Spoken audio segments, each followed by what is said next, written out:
మాజీ మంత్రి బుగ్గన రాజేంద్రనాథ్ రెడ్డికి చేదు అనుభవం ఎదురైంది. నంద్యాల జిల్లా డోన్ మండలం ఉడుములపాడు గ్రామంలో నిర్మిస్తున్న టీటీడీ కళ్యాణ మండపం పనుల పరిశీలనకు వెళ్లారు బుగ్గన. అయితే బుగ్గన లోపలికి వెళ్లకుండా అధికారులు తాళం వేశారు. వైసీపీ హయాంలోనే నిర్మాణ పనులకి నిధులు మంజూరు చేశామన్నారు. ఇప్పటికీ పనులు ఎందుకు పూర్తి చేయలేదని బుగ్గన రాజేంద్రనాథ్ రెడ్డి విమర్శించారు. జేఈఈ ఆస్పిరెంట్స్ కోసం మినీ జేఈఈ మాక్ టెస్ట్ జరగబోతోంది. తెలుగు రాష్ట్రాలకు చెందిన అందరూ జనవరి 11న ఈ మినీ జేఈఈ మాక్ టెస్ట్ కి రిజిస్టర్ చేసుకోండి.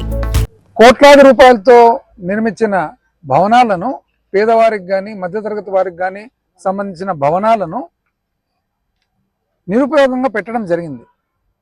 ఈరోజు సందర్శించేదానికి వస్తే పొద్దున వరకు తెరిచి ఉన్న తాళం ఇప్పుడు తాళం వేయడం జరుగుతుంది. ఎందుకు అని అడిగితే అధికారులు ఏమంటారంటే, సార్ పైనుంచి ఒత్తిడి సార్, ఇది ఎక్కడ ఇది అంటే, దీన్ని శాంక్షన్ చేసినది ఎవరు, దీన్ని కట్టించినది ఎవరు, కట్టించిన భవనాన్ని ఇంతవరకు ఎందుకు నిరుపయోగంగా ఉంది చూసన్నా పోదామనంటే బీగాలేయడం జరుగుతుంది అన్నమాట. ఇది విచిత్రం. నాకు తెలిసి ఈ సంస్కృతి, ఈ బీగాలేసే సంస్కృతి నాకు తెలిసి ఎక్కడ భారతదేశంలో కూడా ఎక్కడ ఉండదని అనుకుంటున్నా.